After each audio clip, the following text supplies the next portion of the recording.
भगवत गीता के श्लोक अध्याय 16 के श्लोक क्रमांक 7 से पढ़ेंगे आगे।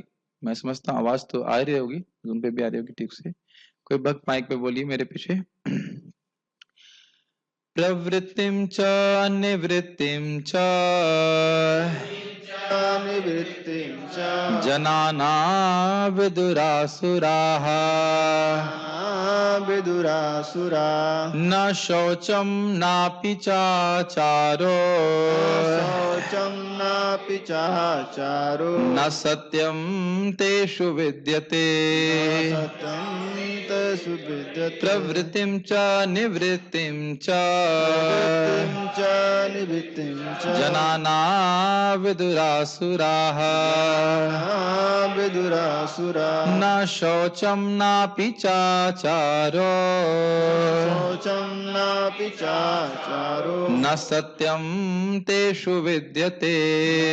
सत्यं तेषु विद्यते। आप बोलिए। प्रवृत्तिं च निवृत्तिं च प्रवृत्तिं च निवृत्तिं च जनाना विदुरासुरा जनाना विदुरासुरा न शौचं नापि चाचारो न शौचं नापि चाचारो न सत्यं तेषु विद्यते न सत्यं तेषु विद्यते। श्लोक बहुत स्पष्ट है और अभी भगवान आसुरी गुणों का वर्णन कर रहे हैं। किसी को फोन चाहिए तो यूज माय फोन। शब्द देखिए, प्रवृत्तिम, प्रवृत्त मतलब जिसमें व्यक्ति को प्रवृत्त होना चाहिए, जो कार्य करने चाहिए। निवृत्तिम च, जिन कार्यों को नहीं करना चाहिए, जिनसे व्यक्ति को निवृत्त होना चाहिए। जनाना विदु आसुरा, जो लोग असुर प्रवृत्ति के होते हैं वह ये नहीं जानते हैं कि उन्हें कौन से कार्य करने चाहिए और कौन से नहीं करने चाहिए। और क्यों नहीं जानते हैं? क्योंकि शास्त्र में उनकी श्रद्धा नहीं होती, वैदिक शास्त्र में। न शौचम न अपि चाचारो, न शौचम, वैदिक आदेश को पालन करने के लिए व्यक्ति को बाह्य शुद्धता की आवश्यकता होती है, स्नान करना होता है, तो स्नान नहीं करते हैं। न अपि च आचारो, बहुत सारे आचरण करने होते, जैसे कि आज हम लोग अन्न नहीं खा रहे हैं। कल एक व्यक्ति प्रश्न किया कि कल यूट्यूब पे देख नहीं पाए थे प्रश्न, मैंने बाद में देखा कि क्या एकादशी पे अगर भक्त अन्न वाला प्रसाद खाए तो उसे पाप लगता है? तो इसको ये बहुत ही अजीब सा प्रश्न है और कई बार आता है। अजीब सा प्रश्न मतलब फंसाने वाला होता है। भगवान का प्रसाद खाने से पाप लगेगा, ये कहना चाहते हैं आप? समझ रहे ना प्रश्न? लेकिन देखिए जीव गोस्वामी जी किस प्रकार से उसका उत्तर देते हैं। वो कहते हैं कि देखिए, भक्तों को तो अन्न वैसे ही नहीं खाना चाहिए, भक्तों को तो केवल प्रसाद खाने की आज्ञा है। ये समझ में आ रहा है? जो वैष्णव है, भक्त है, उसको तो केवल भगवान का प्रसाद ही खाना चाहिए। तो जब एकादशी में कह रहे हैं कि अन्न मत खाओ, तो उसका मतलब है कि अन्न वाला प्रसाद भी मत ग्रहण करो, और खाना ही है तो आप जो एकादशी प्रसाद होता है वह ग्रहण कीजिए। तो इस तरह से समझना चाहिए। यह प्रश्न नहीं उठाना चाहिए कि क्या अन्न वाला प्रसाद खाने से पाप लगेगा। भगवान को अर्पित हो सकता है, लेकिन सामान्यतः घरों में यही बोला जाता है कि आप एकादशी प्रसाद भोग लगाइए भगवान को और एकादशी प्रसाद ही ग्रहण किया जाए। मंदिरों में तो आप जानते हैं कहाँ कौन कुकिंग करता हो, यहाँ पे हमारे श्रीनाथ जी प्रभु जी बता सकते हैं। मंदिर में तो एकादशी वाले दिन भी भगवान, मंदिर मतलब डीटी किचन में, तो वहां तो एकादशी का अन्न वाला प्रसाद होता है। तो मैं खाली बात ही कर रहा हूँ, ये सब बातें क्यों है? शास्त्र का क्या आचरण बताया गया है। सुबह उठो, स्नान करो, जप करो, प्रणाम करो, और भी जो आचरण बताए गए उनको करने में कोई उनकी रुचि नहीं होती है। क्यों नहीं होती है? क्योंकि उनका शास्त्र में विश्वास नहीं होता है।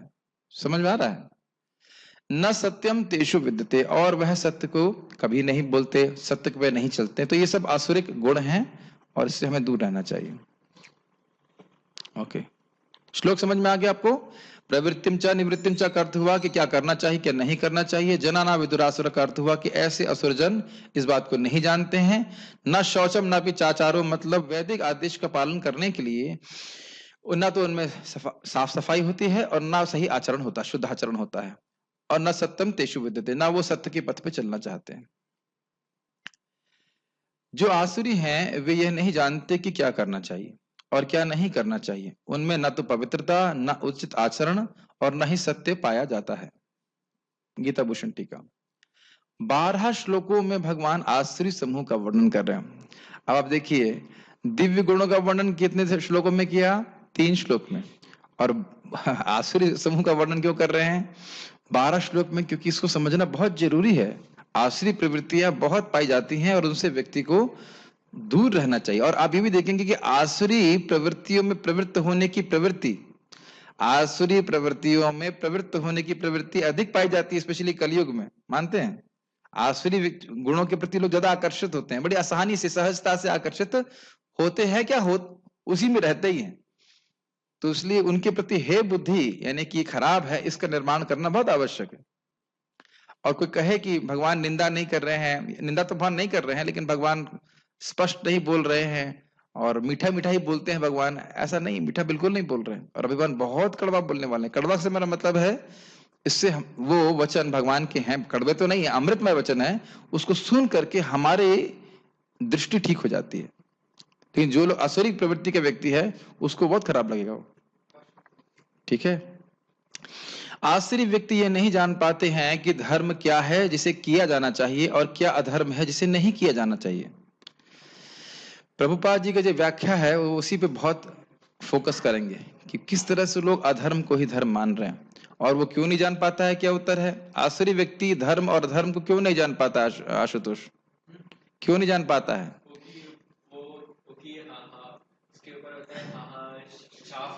शास्त्र पे उसका कोई विश्वास नहीं होता है, सीधी बात। तो जब विश्वास ही नहीं है तो फिर वो उसको मानेगा क्यों? देखो, मैंने एकादशी में अन्न खाया, कुछ नहीं हुआ, होगा, मालूम चलेगा आपको मृत्यु के बाद। कभी कभी वैदिक आदेश बिना जाने भी पालन करने का लाभ हो जाता है। एक छोटी सी कहानी बता दूंगा, आज एकादशी है, प्रभुपाद जी के संबंध में। कि प्रभुपाद जी एक बार एक अपने मुसलमान दोस्त को, जब गृहस्थ आश्रम में थे, उसको इनवाइट किए प्रसाद के लिए। और एकदम से प्रभुपाद को उस दिन याद आया कि आज तो एकादशी है, आज मैं से अन्न प्रसाद कैसे खिला सकता हूँ। तो मुसलमान दोस्त जब उनके घर पे आया तो प्रभुपाद ने कहा कि मुझे क्षमा कर दीजिए आप, मैं भूल गया आज एकादशी है, आज मैं कैसे खिलाऊंगा आपको। तो मैं भी एकादशी कर रहा हूँ। प्रभुपाद ने कहा आप तो मुसलमान हैं, आप एकादशी क्यों कर रहे हैं? तो उन्होंने कहा कि एक बार मैं एक सेठ में से जा रहा था और मैंने देखा 2 भयानक लोगों को, क्यों दिखाई पड़े उसको पता नहीं, 2 भयानक लोग एक सेठ को देख रहे थे और सेठ को देख करके हंस रहे थे, बातें कर रहे थे, इसको पकड़ेंगे, परसों आएंगे, इसका मरने का समय आएगा, उसको हम लेके जाएंगे, मतलब ये यमदूत थे। तो इस व्यक्ति को कौतूहल हुआ देख करके कौन लोग हैं, किसको लेके जाएंगे। तो परसों उसी समय, मतलब दैट मीन्स ऑन द्वादशी एकादशी के बाद वाला दिन, द्वादशी वाले दिन वो वहीं पे पहुंच गया इस समय कि जरूर उसको लेने के लिए आएंगे। तो जब देखा वो आए तो वो मलाल कर रहे हैं, मलाल समझते हैं, अफसोस कर रहे हैं, अरे यार क्या हो गया इसका, क्या आपस में बात कर रहे थे, कह रहे थे कल देखो उसका अपनी पत्नी से झगड़ा हो गया और उसने कल कुछ खाया नहीं, और क्या था कल? एकादशी। तो अब इसके सारे पाप नष्ट हो गए और अब हम इसको नहीं ले जा सकते। तो अनजान में भी अगर भगवत धर्म या भक्ति का धर्म हो जाता है तो व्यक्ति पापों से मुक्त हो जाता है। तो जानबूझ क्यों कोई करे, उसे कितना लाभ होगा। तो ये सब बातें कपोल कल्पित नहीं है। जैसे हमने भगवत गीता की महिमा सुनी, एकादशी की महिमा सुनी, ये सब बहुत शक्तिशाली हैं। जैसे तिलक है ना मेरे माथे पे, तिलक को देख करके ही 60 जन्मों के पाप नष्ट हो जाते हैं। 60,000 आप कहेंगे अरे क्यों इतना बड़ा बड़ा बोल रहे हैं, लेकिन नहीं, शास्त्र का वचन इसे स्वीकार करना चाहिए। तो व्यक्ति तिलक धारण करता है। जो लोग भगवत भजन में हैं, जप कर रहे हैं, वह सब अगर तिलक लगाते हैं तो उससे उनको बहुत अधिक फायदा प्राप्त होता है।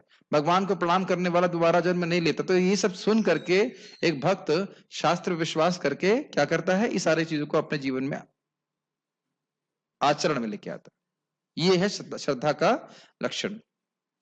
च शब्द यहां 2 बार आया है, जो यह इंगित करता है कि वे धर्म और अधर्म संबंधित शास्त्रों के वचनों को नहीं जानते हैं। क्या श्लोक था? श्लोक में क्या दिखाया गया था?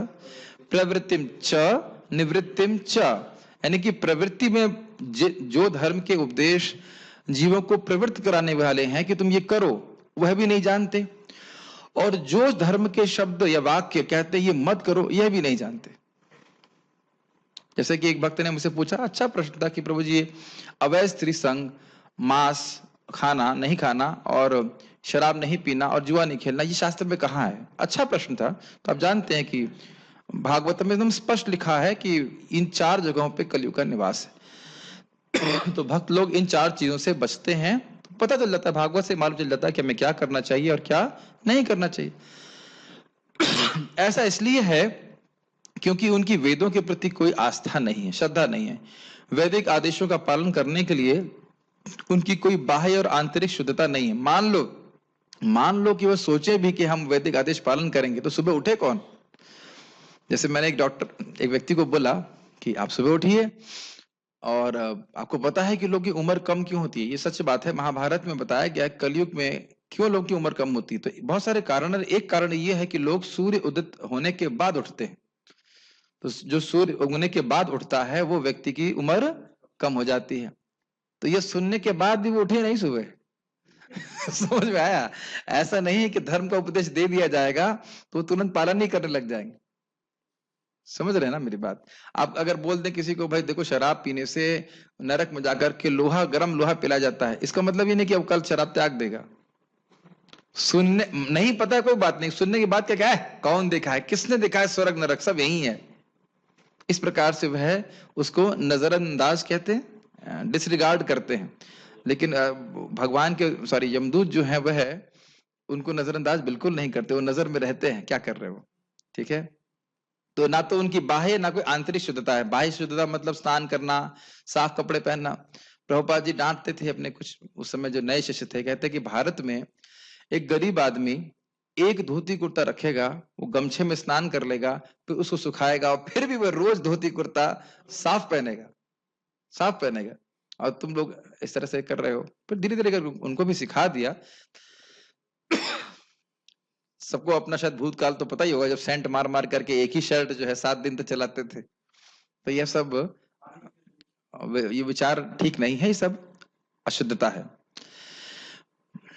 अब तो वैसा जीवन इतना हे लगता है कि मतलब क्या कहा जाए, इससे कल्पना भी नहीं कर सकते इस प्रकार का जीवन। एक बात तो है, देखिए, जो व्यक्ति भक्ति करता है उसको हमेशा याद रहता है कि उसने भक्ति करी, शुद्ध जीवन जिया है। आज एक भक्त इतने दुखी थे, मैं उनको कॉल करने ही वाला था और उतने जो कॉल किया, कह रहे मैं भाग जाऊंगा घर से, प्रभु जी मुझे भक्ति नहीं करने दे रहे हैं, भाग जाएंगे घर से हम, ऐसे करके। तो मुझे बहुत अच्छा लग रहा था। हमने कहा देखो, हम लोग भक्ति करते हैं तो हमें लगता नहीं कि हमें कोई रुचि है, ऐसा लगता नहीं कुछ स्पेशल कर रहे हैं। लेकिन जब हम नहीं करने को मिलता है, कभी बीमार हो गए है ना, आप पीछे बीमार पड़ गए थे, कितना खराब लगता है। तो उसी से समझ लेना चाहिए कि हमको अभी भी बहुत रुचि है। धर्म करने से हृदय शुद्ध होता है, स्पेशली भक्ति करने से, और जीव को सुख प्राप्त होता है। मनुस्मृति और अन्य स्मृति ग्रंथों के अनुसार वे आचरण नहीं करते हैं। वे ऐसा ये समझ में आ रहा है, मनुस्मृति को कहेंगे ये सब तो जो है ब्राह्मणों ने लिख दिया है और नीचे जाति के लोगों को दमन करने के लिए। ऐसा नहीं है, हम लोग इसकी व्याख्या पहले ही कर चुके हैं। हर वर्ण एक दूसरे की मदद करने के लिए, उनका दमन करने के लिए नहीं है। वे ऐसा सत्य नहीं बोलते हैं जो तथ्यों को यथावत प्रस्तुत करे और जिससे जीवों को लाभ हो। ये लाइनें समझ में आ रही हैं?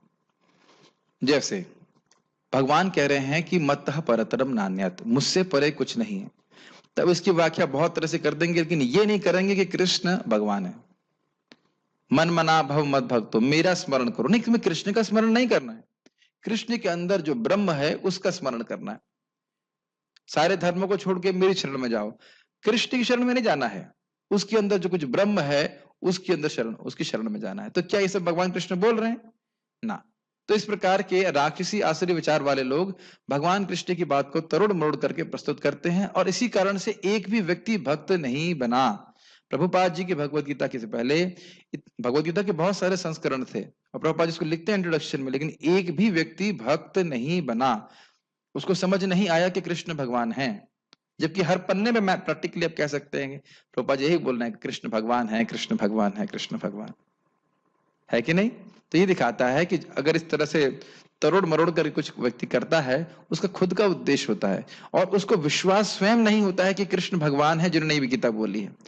परम पूज्य राधा गोविंद महाराज कह रहे थे कि कुछ लोगों का मत है कि ये भगवत गीता किसी एक व्यक्ति ने नहीं बोली, इतना अच्छा ग्रंथ एक व्यक्ति कैसे बोल सकता है? तो उनको ये नहीं पता है कि वो व्यक्ति स्वयं भगवान है। ऐसा नहीं कि समान व्यक्ति हैं जो कहे कि एक कर्म योग तो जानते हैं लेकिन भक्ति योग नहीं जानते, वो सारे योग जानते हैं। समझ रहे हैं ना मेरी बात? तो भक्त को सहज विश्वास है कि भगवान है और उसी प्रकार से वह यथावत प्रस्तुत करता है। Make sense? उनकी शिक्षाएं गीधड़ और गिद्धों के शोर के समान होती हैं। अब देखिए, कोई कहे निंदा नहीं कर रहे हैं, मेरे को कोई बोल रहा था कि आप कठोर बोल रहे हैं, अब मैं कठोर बोल रहा हूं कि आचार्यगण कठोर बोल रहे हैं? अब श्रील बलदेव विद्याभूषण जी को भी आप चुप करा देंगे? क्या उनको भी ज्ञान नहीं है? आचार्यगण सामने बोल रहे हैं ना, क्यों गीधड़ और पता नहीं इसमें क्या मीमांसा करूं, गीधड़ हु करता रहता है, उससे कि लोगों की केवल नींद डिस्टर्ब होती है। अब गिद्ध कैसा शोर करता है उसका मुझे आइडिया नहीं है। गिद्ध का शोर सुना है आपने कभी? नहीं, गंदे में चोंच तो मारता है, लेकिन शोर क्यों करता है मुझे पता नहीं।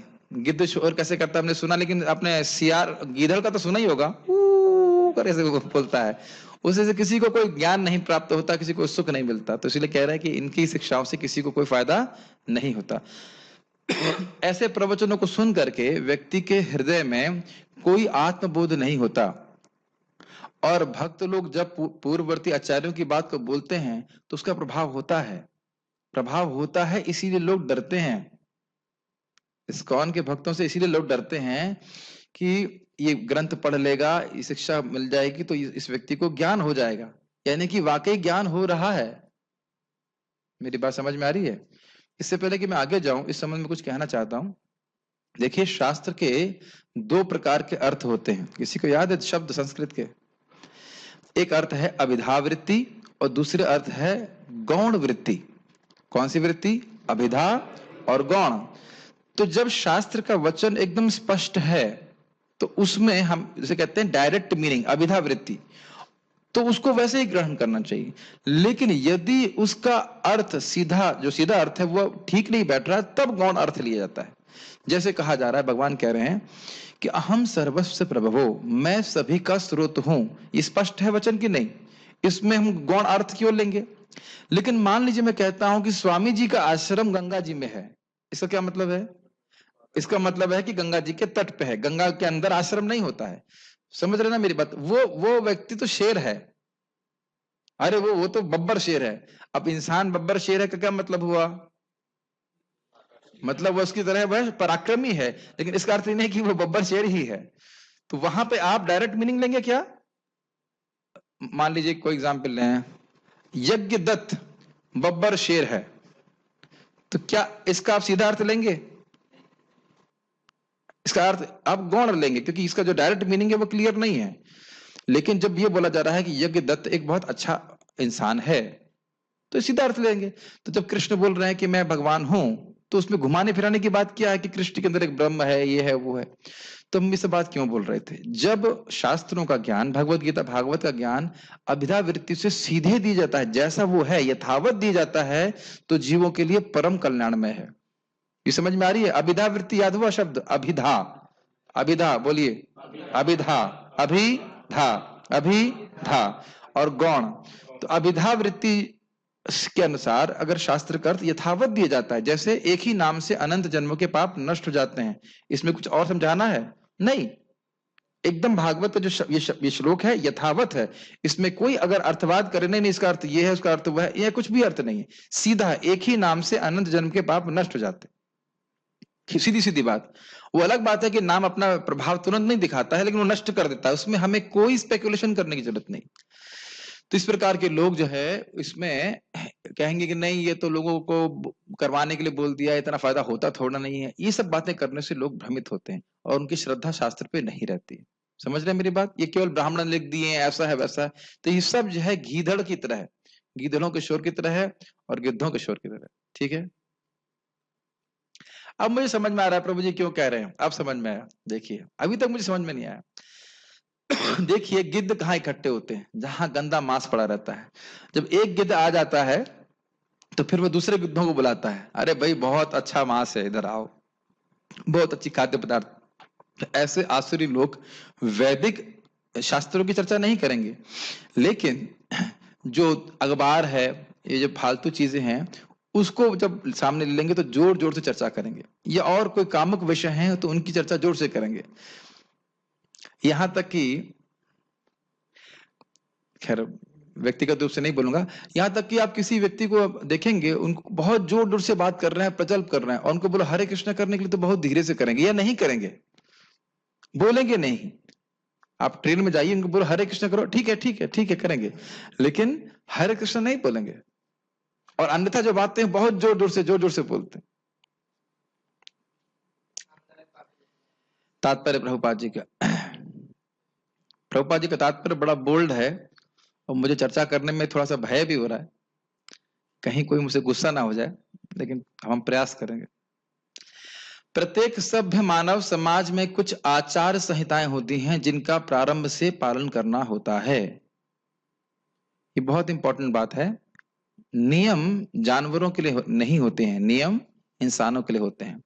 और जब हम नियम पालन करते हैं तो उसका दो प्रभाव है। एक, हम दुर्गति से बचते हैं और हम सदगति को प्राप्त होते हैं, उन्नत होते हैं। ये समझ में आ रहा है बात?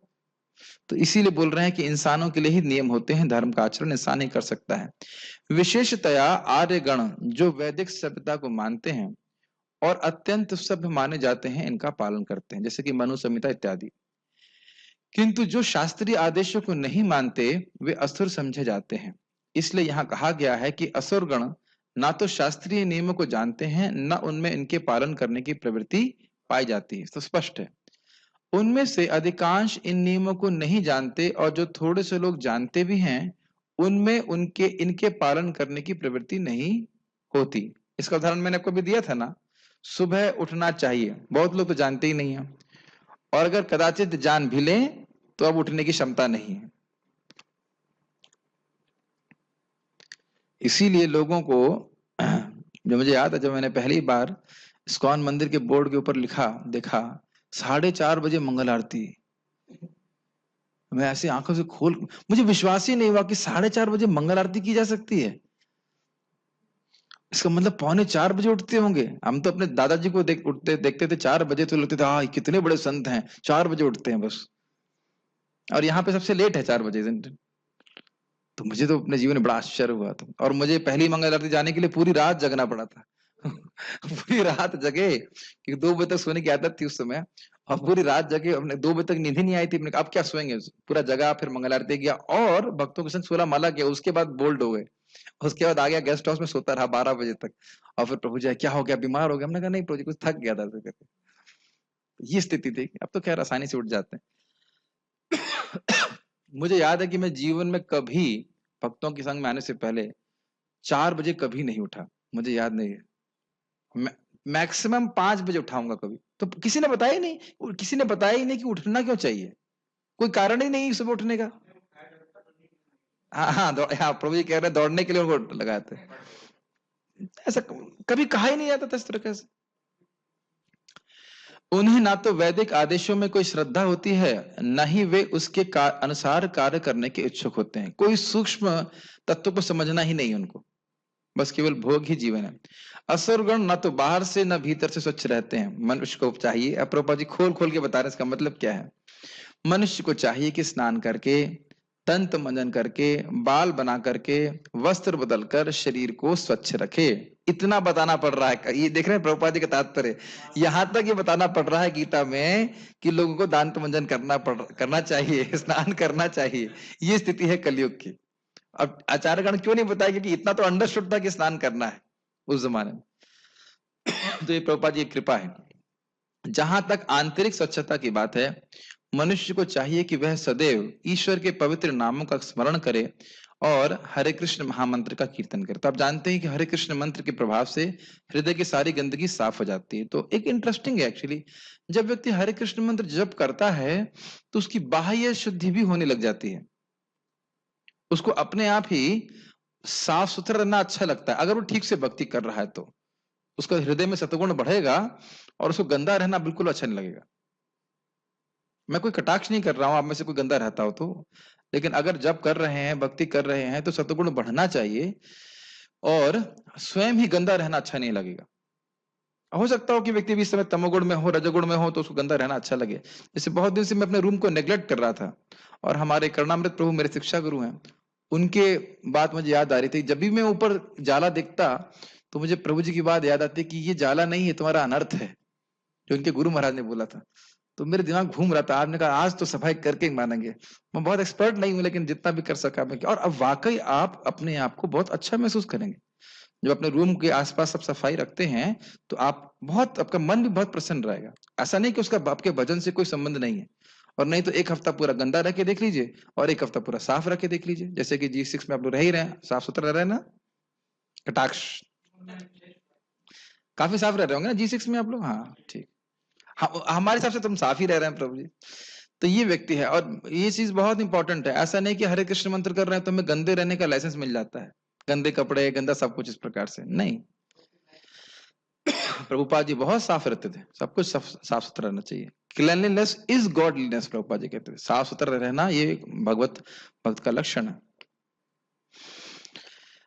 ये आप नहीं कह सकते हैं कि मैं गंदा रह रहा हूं और मैं सतगुण में हूं, ये मत बोलिएगा। इस इल्यूजन में नहीं मत रहिए। ये मत बोलिएगा कि मैं गंदा रह रहा हूं और मैं सतगुण में हूं, या फिर मैं निर्गुण तो अभी कोई दिख नहीं रहा है। तो ये बिल्कुल मत बोलना कि मैं गंदा रह रहा हूं और मैं सतगुण में हूं, या किसी से कह दो, या मतलब एक खुद सोचने लग जाओ, हम अपनी मीमांसा करने लग जाएं कि हम गंदे रह रहे हैं और हम सतगुण में हैं। It is impossible. जो व्यक्ति सतगुण में रहता है वो साफ सुथरा रहेगा ही। फर्स्ट थिंग इज सतगुण, फर्स्ट इज सतगुण, देन निर्गुण। ठीक है ना? अरे भाई मैंने इसीलिए बोला विरक्तों की बात कहा। कौन कितने विरक्त है यहाँ बताओ? 2 टाइम तो खाएंगे, सारे चिप्स भी खा के आए, बताओ कौन विरक्त है इतना? विरक्तों की बात मत करिए, आप परमहंसों की बात मत कीजिए। आप क्या कहते हैं, बंशीदास बाबा जी की बात मत नहीं कर सकते, ये बिल्कुल आउट ऑफ कंटेक्स्ट हो जाएगा। हम सब लोग अभी रजोगुण तमोगुण से क्या कहते हैं लड़ाई कर रहे हैं, झगड़ा कर रहे हैं, समझ रहे हैं ना? 2 टाइम हम लोग सोचे ना, ऐसा तो नहीं निर्जल किए जा रहे हैं और अब हमको याद ही नहीं आ रहा कितनी माला हो गए, पूरी रात बीत रही है, ऐसा तो नहीं हो रहा है। और क्या प्रभुपाद जी परमहंस अवस्था को नहीं थे? फिर प्रभुपाद जी क्यों इतना साफ सुथरा रहते थे? प्रभुपाद जी बहुत स्पेसिफिक थे। स्पेशली प्रभुपाद जी कहते हैं कि कृष्ण एक साफ सुथरे किचन से एक सिंपल सी ऑफरिंग को स्वीकार करते हैं। भगवान कृष्ण की सेवा में बहुत साफ सफाई का महत्व होता है। कैसे नहीं उठाया और बिना ब्रश किए बस, जैसे आपने देखा होगा कि बहुत सारे मंदिरों में वो लोग कच्छा होता है, क्या कहते हैं उसको जो लंबा सा हाफ पैंट जैसा होता है, उसी को पहन करके आरती चालू कर देते हैं। अब बताओ अगर ऐसा हमारे मंदिर में हो तो कोई स्वीकार करेगा? उसी दिन उसको बाहर कर देगा, है कि नहीं? कल्पना भी नहीं कर सकते ना आप इस प्रकार से। तो दिखा रहा है कि भगवान विष्णु की उपासना में, कृष्ण की उपासना में सतगुण की बहुत जरूरत है। सतगुणी व्यक्ति होना चाहिए। आप तो जानते ही हैं कि कितना नियम होता है मंदिर में भगवान की सेवा करने का। ठीक है, ठीक है। असुरगण, ये बहुत इंपॉर्टेंट है। हमारी बाह्य स्वच्छता हमारी आंतरिक स्वच्छता को बहुत प्रभावित करती है। ठीक है, असुर गण बाह्य तथा आंतरिक स्वच्छता के इन नियमों को न तो चाहते हैं और ना इनका पालन ही करते हैं। उनको कोई मतलब नहीं है, ना हरे कृष्ण मंत्र जपना, ना स्नान करना। IIT में हमने सुना था कि ऐसा होल्ड लगती थी, कौन कब तक नहीं नहाएगा, तो एक चैंपियन थे 3 महीने तक नहीं नहाए आपके भी होता है ऐसा? महात्मा है आपके यहाँ? 56 दिन का रिकॉर्ड है। तो इस प्रकार से रिकॉर्ड लगते हैं कि नहीं नहाएंगे। बताइए, छी, कितना बदबू आती होगी उसके शरीर से।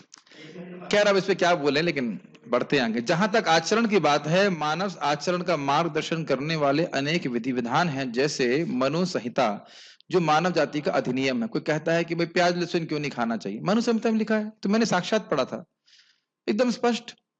नहीं, हम मनु संहिता नहीं मानते, हम तो प्याज लहसुन खाएंगे, तो फिर मरो, फिर उसका दुख भोगो। यहां तक कि आज भी सारे हिंदू मनु संहिता का ही अनुगमन करते हैं। इसी ग्रंथ से उत्तराधिकार तथा अन्य विधि संबंधी बातें ग्रहण की जाती हैं। बड़ा इंटरेस्टिंग पॉइंट है ये। आपने कभी सोचा है कि यह बात कि बड़े लड़के को उत्तराधिकार प्राप्त हो, ये कहां से आता है? आपने सुना था ना कि भगवान श्री राम को राज्य मिलना था या ध्रुव महाराज को राज्य मिलना था, तो क्यों आता है, कहां से आता है? ये मनु संहिता के अनुसार आता है। ठीक है, यस। मनु संहिता में स्पष्ट कहा गया है कि इस, हाँ, वो सब यहीं से बहुत कंट्रोवर्शियल बात चालू हो जाएगी। मैं इसीलिए डर रहा था कि इस परपट को पढ़ा जाए या नहीं, छोड़ देते हैं सोच रहे हैं, लेकिन पढ़ लेते हैं, क्योंकि अब फिर हो सकता है कुछ बाताजी लोग तलवार निकाल लें। ठीक है, लेकिन जूम में तलवार या जूम या जो भी है, तलवार मेरे पर नहीं आएगी, लेकिन जरूर कुछ ना कुछ डिसलाइक मिल जाएंगे। लेकिन हमारा कर्तव्य है शास्त्र की बात को बताएं और उसको देश काल परिस्थिति के अनुसार अप्लाई करना चाहिए। स्त्री को स्वतंत्रता ना प्रदान की जाए, हमें लगता है कुछ लोग तुरंत ही वीडियो ऑफ कर देंगे। इसका अर्थ यह नहीं होता कि स्त्रियों को दासी बनाकर रखा जाए। वे तो बालकों के समान हैं, बालकों को स्वतंत्रता नहीं दी जाती, लेकिन इसका अर्थ यह नहीं है कि वे दास बनाकर रखे जाते हैं। लेकिन पहले पूरा पढ़ूंगा फिर कुछ टीका करेंगे। लेकिन असुरों ने ऐसे आदेशों की उपेक्षा कर दी है और वे सोचने लगे हैं कि स्त्रियों को पुरुषों के समान ही स्वतंत्रता प्रदान की जाए, लेकिन इससे संसार की सामाजिक स्थिति में सुधार नहीं हुआ। वास्तव में स्त्री को जीवन की प्रत्येक अवस्था में सुरक्षा प्रदान की जानी चाहिए। उसके बाल्यकाल में पिता द्वारा संरक्षण प्रदान किया जाना चाहिए, तारुण्य में पति द्वारा और बुढ़ापे में बड़े पुत्रों द्वारा। मनुसंहिता के अनुसार यही उचित सामाजिक आचरण है। लेकिन आधुनिक शिक्षा से ने नारी जीवन का एक अतिरंजित अहंकारपूर्ण बोध उत्पन्न कर दिया है। अतएव अब विवाह एक कल्पना बन चुका है। स्त्री की नैतिक स्थिति भी बहुत अच्छी नहीं रह गई है। इससे पहले कि हम आगे जाएं, इस बात को थोड़ा व्याख्या करना चाहते हैं। देखिए, ये भगवान की ऐसी व्यवस्था है कि पुरुष लोग थोड़े अधिक बुद्धिमान होते हैं। मुझे पता है इस पे भी ऑब्जेक्शन आ जाएगा। दर्शन में वो आगे होते हैं। ये बुद्धिमान पुरुषों की बात करें, बेवकूफों की बात नहीं की जा रही है। जो बुद्धिमान पुरुष हैं वह दार्शनिक होते हैं, उनके पास बुद्धि होता है, विवेक होता है। और प्रायः माता जी ये स्त्री लोग भावुक होते हैं, उनको बहकाना बहुत आसान होता है। इसीलिए यहाँ पे शास्त्र बोल रहे हैं कि स्त्रियों को संरक्षण में रहना चाहिए। अब इसमें एक दिक्कत ये है कि कलयुग में स्त्रियों का ही दोष, कोई दोष नहीं देखा जा रहा है, पुरुषों का भी बहुत बड़ा दोष है। जो बच्चा है या पति है वह भी वैदिक आचरण के अनुसार ट्रेनिंग प्राप्त नहीं किया रहता है। तो बहुत बार ऐसा देखा जा रहा है, आप तो सुनते ही होंगे सब बात, किस प्रकार से माता जी लोगों को मार देते हैं, पति ही मार देता है ना दहेज के नाते। कितना दुख की लगता है सब बातें सुन के, या उनको छोड़ देते हैं। ठीक है, तो उनके पक्ष से भी बोल रहा हूं कि उन लोगों को भी वह संरक्षण प्राप्त नहीं हो रहा। प्रभुपाद यहाँ पे क्या कह रहे हैं, पति के द्वारा संरक्षण प्राप्त होना चाहिए, लेकिन संरक्षण प्राप्त नहीं हो रहा है। तो इसलिए ये विचार आ रहा है कि हमें स्त्रियों को भी नौकरी करना चाहिए और बाहर जाके और पुरुषों के बराबर होना चाहिए। प्रभुपाद जी जब तात्पर्य लिखे हैं तो उस वक्त भारत की स्थिति इस प्रकार से नहीं थी, हम समझ सकते हैं। तो प्रभुपाद जी अमेरिका को देख करके तात्पर्य लिख रहे हैं और वो समझ रहे हैं कि उसका कारण क्या है। इस प्रकार से स्त्रियों को इंडिपेंडेंस के नाम पर जो असुर गण हैं वे भोगने के लिए अपने घरों से बाहर निकलवाते हैं। मेरी बात समझ में आ रही है, नहीं समझ में आ रही? पहले समाज में जैसे कि हम महाप्रभु की लीला देखते हैं, जब निमाई पंडित का जन्म हुआ तो सीता ठाकुरानी जो कि अद्वैत आचार्य जी की पत्नी हैं, वह एक डोली में बैठ करके आई, उनके लिए गिफ्ट लेके आई, लेकिन डोली में बैठ के लेके आई। डोली समझते हैं आप? शादी के अलावा भी वो उसको क्या और क्या कहेंगे इसको, पालकी, या पालकी इज द वर्ड। पालकी में बैठ करके उनको कोई देख नहीं पाया, जबकि वो काफी बहुत एल्डरली थी। तो इससे स्त्रियों की मर्यादा बनी रहती है। अब कोई कहेगा अरे केवल स्त्री के धर्म बता रहे हैं, पुरुषों के धर्म नहीं बता रहे हैं। हर व्यक्ति को अपना धर्म समझना होता है, उस धर्म का पालन करने से व्यक्ति की सदगति होती है। जैसे कि हम देख रहे हैं पुरुषों का भी धर्म है, ब्रह्मचर्य का पालन करें, बच्चों के लिए पत्नी के लिए समान अपना जो भी बताएगा। कहते हैं पातेति इति पति, जो पालन करता है वो पति होता है। अब स्थिति ये हो गई है कि बच्चों को क्रच बोलते हैं, क्या बोलते हैं, क्रच, छोटे बच्चों के लिए था, बस वो क्रच में फेंक के चली गई और उसके बाद वही दाई है उसको पाल रही, तो दाई का संस्कार ही बच्चों में आएगा फिर। तो माता का कर्तव्य होता है कि बच्चों का पालन पोषण करे। अब हम जान रहे हैं, हम सभी लोग जानते हैं कि कलयुग में सब खो पाना बड़ा मुश्किल होता जा रहा है।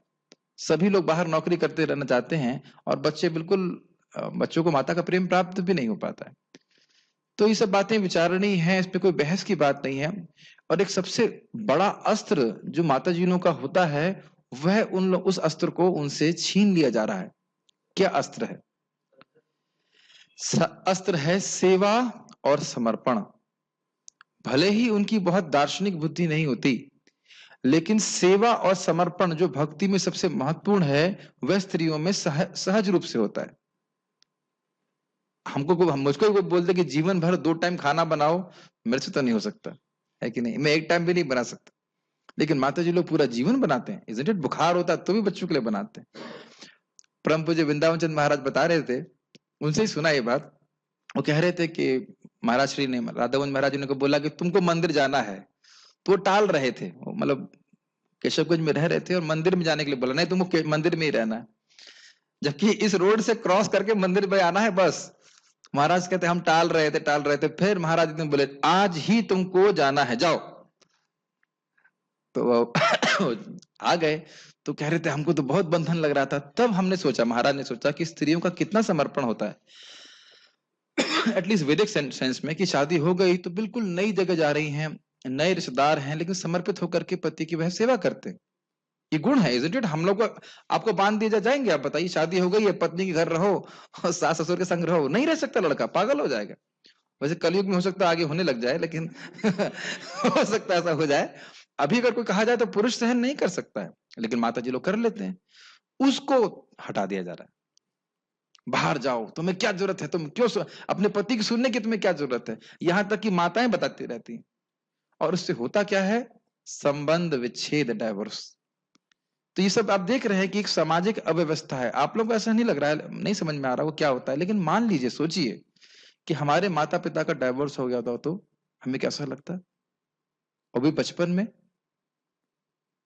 तो आप कहेंगे भगवत गीता की बातें क्यों इसमें, इसका ये सब बातें क्यों कर रहे हैं? लौकिक बात नहीं है। भगवत गीता एक बहुत प्रैक्टिकल ग्रंथ है। वो बता रहे हैं कि जिस प्रकार से मनु संहिता के अनुसार अगर चले तो बहुत ही, क्या कहेंगे उसको, सामाजिक अव्यवस्था से हम बच सकते हैं। अब मान लीजिए कोई पति है, वो भक्ति कर रहा है और उसकी पत्नी भाग गई, फॉर एग्जाम्पल, या फिर उसने डाइवोर्स दे दिया, तो उसका मन क्या डिस्टर्ब नहीं होगा? अब उसे कैसा कहेंगे कि आप हरे कृष्ण मन जपिए? बहुत मुश्किल हो जाएगा। बच्चों के लिए क्या मुश्किल नहीं होगा? मैं तो खैर भक्त की बात कर रहा हूं, अन्यथा भी कोई व्यक्ति है। मुझे याद है कि एक बार मैं नेहरू प्लेस में गया था कुछ काम करते, तो एकदम से साधु देखकर व्यक्ति रोता हुआ आया, कह रहे मेरी पत्नी मुझे छोड़ के चलेगी। हमने कहा खुश हो जाओ नहीं, वो उसके बाद मजाक में बोला था, लेकिन वो बहुत दुखी था। उसके बच्चे दूर चले गए थे।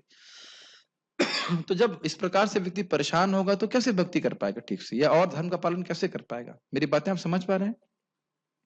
तो इसलिए आवश्यक है कि स्त्रियों की भी ट्रेनिंग होनी चाहिए और पुरुषों की भी ट्रेनिंग होनी चाहिए, ताकि वह समाज में दायित्व उठा सकें। तो प्रभुपाद यही बोल रहे हैं कि आधुनिक शिक्षा में क्या सिखाया जाता है? ये सब बिल्कुल नहीं सिखाया जाता। सेवा, समर्पण, ये सब नहीं सिखाया जाता है, इसीलिए बहुत सारी अव्यवस्था फैल रही है। Does it make sense? कोई अभी तक कोई प्रश्न नहीं आया इसमें? जूम पे 9 प्रश्न आ गए। 1 मिनट। कमेंट्स पहले, इससे आगे जाएं, हम देखते हैं। प्रभुपाद से मानते हैं पाल की, ओके, माता जी मान रही हैं कि माता जी भावुकता में लगती हैं और they need guide and protection. Yes, अच्छी बात है, और इसको स्वीकार करना चाहिए कि ना तो हम लोग स्त्री हैं ना पुरुष हैं, हम लोग आत्मा है। लेकिन स्त्री और पुरुष के शरीर में रहते हुए हमको वैसा, हमारा वैसे ही कार्य होता है, हमारे उसी प्रकार से सोचते हैं।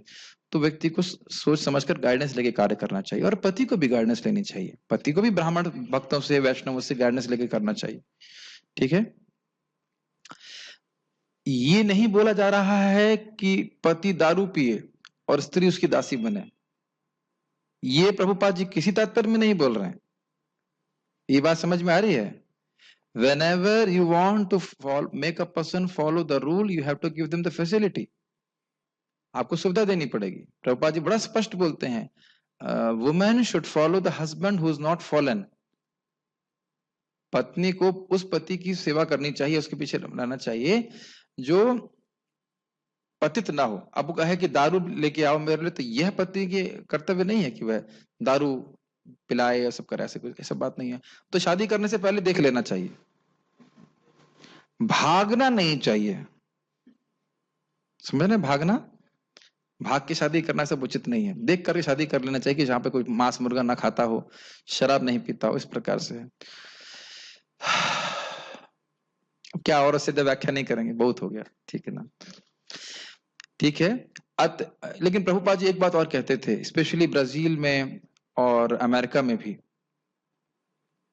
लड़का आता है, वह लड़की का संग करता है, संतान हो जाती है और वो लड़का छोड़ देता है और पूरा जीवन उस स्त्री को उस बच्चे का पालन करते रहना होता है, या फिर वह गर्भपात कर देती है।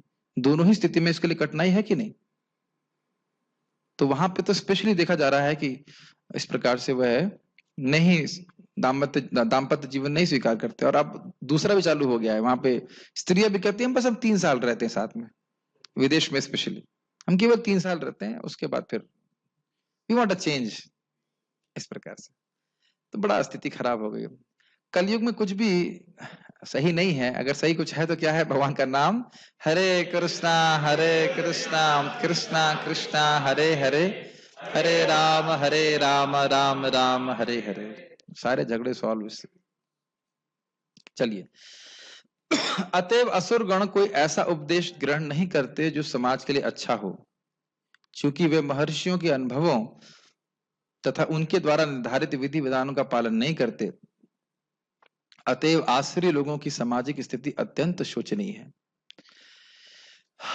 अभी मुझे एक भक्त बता रहे थे कि माताजी प्रभु जी आए थे और कहे कि हम यहाँ आए हैं वृंदावन, तो हमारी लड़की खाना नहीं बना सकती, 26 साल की, छोटी है ना वे, इसलिए।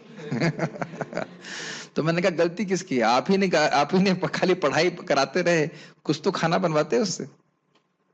और ये भी एक बात समझ नहीं पाते, ये प्रैक्टिकल बातें हैं, ये प्रभुपाद जी के ग्रंथों से। हमें तो ना तो अनुभव है, ना चाहते हैं कोई अनुभव कभी हो, लेकिन प्रभुपाद जी कहते हैं कि पति या कोई पुरुष एक स्त्री से जब सेवा लेता है तभी वो उसके प्रति आकर्षित या उस पर आसक्त होता है। स्त्रियों को बनाया ही गया है पुरुषों की सेवा करने के लिए, भगवान ने डिजाइन किया इस तरह से। अब आजकल क्या है, स्त्रियां खाना ही नहीं बनाती, खाना ही नहीं बनाएंगी तो पति खुश कैसे होगा, प्रेम कैसे होगा? दोनों जाकर के होटल में खाते हैं। आपको ये सब बातें लौकिक लग रही होंगी, लेकिन ये सब बातें लौकिक बिल्कुल नहीं, ये बातें वैदिक है। प्रभुपाद जी में तात्पर्य में इस प्रकार से लिख रहे हैं, the woman is suppose to serve. और सिंपल सी बात है कि अगर पति भक्त है तो कृष्ण की सेवा करेगा। जैसे श्रीवास ठाकुर जी शुद्ध भक्त है, नारद जी के अवतार, और मालिनी उनकी पत्नी। तो उनका था कि जब वो गंगा जी स्नान करके से लौटेंगे तब तक उनकी पूजा की थाली रेडी हो जाएगी। तो नित्यानंद प्रभु उन्हीं के घर में रहते थे बच्चे के रूप में, मालिनी के और श्रीवास ठाकुर के। तब जानते उस लीला को कि कुछ सामान था पूजा का, वो कौवा आया और कौवा उसको लेके चला गया। अब मालिनी जी रोना चालू कर दिया, अरे अब आएंगे हमें को डांटेंगे। तो नित्यानंद प्रभु क्या हुआ माँ? तो कहते हैं वो पूजा का सामान लेके चला गया। कौन लेके चला गया? कौवा। 1 मिनट ऐसे करके उन्हें इच्छा करे, कौवा वापस आया, सामान लेकर रख दिया। हे निताई तुम कौन हो? कुछ नहीं मैं तो आपको लड़का हूं, इस प्रकार से। लेकिन वहां देख रहे हैं कि पत्नी है, पति भगवान की सेवा में लगे हैं तो पत्नी भी भगवान की सेवा में लगी। तो ये कृष्ण भावना भावित परिवार है। अब इस तरह का होता नहीं आजकल, तब सभी लोग नौकरी में जाते रहते हैं, क्या कर सकते हैं। कारण यही है कि लोग बहुत अपनी आवश्यकताएं बढ़ा के बैठे हुए हैं। कोई प्रश्न अगर किसी संबंध में है तो मैं सोच रहा हूं अगला श्लोक कल लिया जाए, क्योंकि वो श्लोक में बहुत टॉपसी टर्वी है, उसमें 3 सिद्धांत सिखाए जाएंगे और वो 10 मिनट में तो होएगा नहीं। अगर किसी का कोई प्रश्न है तो हम ले सकते हैं, नहीं तो यहाँ पे रुकेंगे। मेरा एक प्रश्न है, मैं एक डिवोटी से बात कर रहा था। हाँ, तो वो बोल जोर से बोलिए। हाँ, वो बोल रहे मैं किसी को लक्ष्मी दिया, वो किसी गलत काम के लिए। हाँ, तो मैं चाहता हूँ वो है यहाँ पे, तो आप बताइए कि मतलब जो हम किसी को प्रेरणा देते हैं, सहायता करते हैं, तो मैं प्रश्न सुन नहीं पाया, आपने स्पष्ट बोला भी नहीं। किसी को लक्ष्मी दिया, किसी ने किसी को पैसे दिए, हाँ, और वो लक्ष्मी कैसे गलत काम में यूज हुई, पैसे गलत काम में यूज हुए, ठीक। तो जो दिया है उसको भी तो हाँ, कोई बात नहीं, अगर उसने सही श्रद्धा से दिया था कि वो सही उपयोग करेगा, तो उसने गलत तरह से उपयोग किया तो गलती हो गई। आगे से ऐसा ना करे, भगवान का नाम जप करे। अब जानबूझ करके टेररिस्ट मांस काटने के लिए तो नहीं दिया होगा, यही सोचने के लिए दिया होगा अच्छा उपयोग करे। जैसे मैंने उदाहरण दिया था, वो व्यक्ति इलाहाबाद में मुझे मिला था, उसकी टांग टूटी हुई थी, 10 रुपए में ठीक हो गई कि नहीं? टांग एकदम एकदम लंगड़ा रहा था, लग रहा कि बिल्कुल टांग ही टूटी हुई है। और मैंने सोचा भी नहीं कि टांग टूटी हुई तो चल कैसे रहा है, और मैंने दे दी 10 रुपए। 10 रुपए में उसके टांग सही होगी, भागा वहां से तुरंत। तो कभी कभी हमसे धोखा हो जाता है, वो कोई बात नहीं, लेकिन हम जानबूझ करके पाप किसी को करने के लिए सुविधा ना प्रदान करें, ठीक है ना? यस प्रो, माइक दीजिए प्रो, ऑन कीजिए माइक। वो जी हरे कृष्णा। हाँ। अगर कोई होता है हाँ स्त्री है और वो अगर बताए हाँ भक्ति कर रही है और उसका पति मतलब कि उसको मतलब कि होता है हाँ अलाउ नहीं होता है हाँ कर रहा है तो उसको होता है क्या करना चाहिए? हाँ, पत्नी भक्ति कर रही है और पति अलाउ नहीं कर रहा है तो क्या करना चाहिए? अरे पति हमेशा घर में तो न रहता है, जब घर से चला जाए तो जब भक्ति कर लो। सिंपल सी बात है। हमारे एक भक्त हैं, ये तो सच्ची घटना है, हमारे राम अवतार प्रभु, तो उनकी बहन बहुत अच्छी डिवोटी है, 16 माला जब कर रही थी, तो उनके पति एकदम गुस्सा होते थे, तुम माला करोगी, तुम मारूंगा तुम्हें कस के। तो उनकी माँ ने जो है, सॉरी उनकी बहन ने भाई को फोन किया, ये तो ऐसा बोल रहे हैं कि हमको मारेंगे, मारा नहीं लेकिन बोला मारेंगे। तो उन्होंने कहा ठीक है, 2 झापड़ खा लो और माला करती रहो। लेकिन कभी उन्हें मारा नहीं। हुआ ये कि प्रसाद खिलाती नहीं, तो अब वो भी 16 माला कर रहे, समझ रहे ना?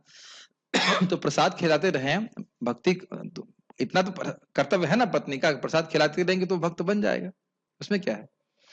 प्राय महाराज बोलते हैं कि यहाँ एक बहुत अच्छी बात और भी है, माता जी लोगों के अंदर श्रद्धा होती है बहुत जल्दी, अगर वो सही जगह श्रद्धा हो जाए, गुरु वैष्णव का उनको मतलब संग मिल जाए, तो भक्ति करना तुरंत शुरू कर देते। ये एक बहुत अच्छा गुण है। और पुरुष लोग तो पता नहीं सही साधु है कि नहीं है, तो वो इसी में लगे रहते हैं और अपने अहंकार में लगे रहते हैं, बहुत देर में आते हैं, ये भी दिक्कत है। तो ये बस, लेकिन इसका दुरुपयोग भी हो जाता है, जो जो बोल देगा वही, यहाँ वहां निरंकारी वो भी सही और हरे कृष्णा वो भी सही, ऐसा भी नहीं होना चाहिए। ठीक है, सही मार्गदर्शन में रह करके स्वीकार कर लेना चाहिए। तो अगर पति भक्ति नहीं कर रहा है, हो सकता है कोरोना में दिक्कत हो कि पति घर पर बैठे रहे, लेकिन वैसे तो बाकी टाइम पति बाहर जाता है, isn't it? तो उस टाइम जप कर सकते हैं, भोग लगा सकते हैं, प्रसाद खिला सकते हैं, isn't it? इतनी बड़ी परेशानी नहीं है। भक्ति करने से कोई व्यक्ति हमको रोक नहीं सकता है, थोड़ी बाधा दे सकते हैं लेकिन रोक नहीं सकता। अब मैं आपको बताता हूं एक बात, श्रील प्रभुपाद जी की बहन, क्या नाम था उनका, पिशीमा, उनका उदाहरण तो अद्भुत था। उनके पति न सिर्फ भक्त नहीं थे, अपितु मछली इत्यादि भी खाते थे, और वह बहुत अच्छी डिवोटी थी, प्रभुपाद की बहन थी। अब दुर्भाग्यवश जैसे भी उनकी शादी वहां पे हो गई, तो वह उनके लिए मछली बनाती थी, बोलते हुए अजीब सा लग रहा है, फिर स्नान करती थी, फिर भगवान के लिए भोग बना के प्रसाद बनाती थी। अब ये तो मैं ऐसा करने के लिए मैं कोई रिकमेंडेशन बिल्कुल नहीं दे रहा हूं, लेकिन ऐसा भी भक्तों ने किया है, ये अचिंत है, मतलब एकदम इनकंसीवेबल है। हम तो कभी नहीं कर सकते ऐसा, किसी के लिए भी ऐसा नहीं कर सकते, isn't it? मैं ये इस वो बोलना नहीं चाह रहा था, क्योंकि मैं ऐसा नहीं कह रहा हूं कि आपको मांस बनाना चाहिए, ये नहीं करना, कभी भी नहीं करना चाहिए, कभी नहीं करना चाहिए, लेकिन ऐसा भी भक्तों ने किया, और खुद वो डिवोटी थी, बहुत अच्छी डिवोटी, प्रभुपाद को उनकी कुकिंग बहुत पसंद आती थी। तो बड़ा अद्भुत है वो करना, लेकिन सबसे अच्छा है कि पहले ही देखना चाहिए कि हम किससे शादी कर रहे हैं, क्या वो डिवोटी है कि नहीं, या एटलीस्ट सेंसिबल है कि नहीं, भक्ति में अवरोध तो उपस्थित नहीं करेगा, ठीक है ना। ये सब बातें ध्यान देनी चाहिए, और सब बातें तब ध्यान दी जाएंगी जब माता पिता का खुद का ये रुझान हुआ कि हमारी बच्ची या हमारा जो भी है वो सब भक्ति करे। अब ये सब बातें कौन सोचता है, लेकिन जो धर्म का आचरण कर रहे हैं, जो भक्ति करना चाहते हैं, थोड़ा विचार करेंगे। प्रश्न है? ओके। मम्मी पापा के घर इतना काम नहीं किया, अब पूरा घर संभालना पड़ता है, तो लगता है उन्होंने कराया होता तो अब प्रॉब्लम नहीं होती। यस, तो सीखना बहुत जरूरी है। यस, अब सीख रहे हैं अपने कर्तव्य इस्कॉन की वजह से। यस, बस वो प्यार में नहीं कर आया काम। क्या? बस वो प्यार में नहीं, पेयर, बस वो पियर में नहीं, बस वो प्यार में नहीं काम आए, कर आए काम। पीहर, बस वो पीहर में नहीं कर आए काम। ये पता नहीं मत ठीक है, लेकिन जो भी हो, देखिए कुछ भी हो, एक बात बहुत इंपॉर्टेंट है, ये सब बातें लौकिक बिल्कुल नहीं है। एक माता अपने बच्चे के लिए खाना जो बनाएगी, या अपने पति के लिए खाना बनाती है, उसकी यही इच्छा होती है कि वह हृष्ट पुष्ट हो। समझ रहे हैं? तो प्रसाद में भी इतना महत्व है कि उससे उनकी चेतना परिवर्तित हो जाती है, और होटल में जाके खाएंगे अगर व्यक्ति, तो कभी उस प्रकार की चेतना से होकर के खाना नहीं बनाएगा। हम लोग को लगता है ये सब बातें क्यों हमें सीखना जरूरी है, हम तो सब ब्रह्मचारी हैं, लेकिन आगे जाके आपको कभी भक्तों को कंसल्टेशन भी देना पड़ता है। तो होटल में जाके खाना यह कोई प्रीति की रीति नहीं। ठीक है, प्रश्न क्या है? और इसलिए पहले से वैसे तो क्या माताएं बाहर जाके प्रचार कर सकती हैं? बहुत सतर्क रहिए, आजकल मौसम ठीक नहीं है। आपने प्रचार करना है, सबसे अच्छा है माताजी लोग केवल माताजी लोग को प्रचार करें।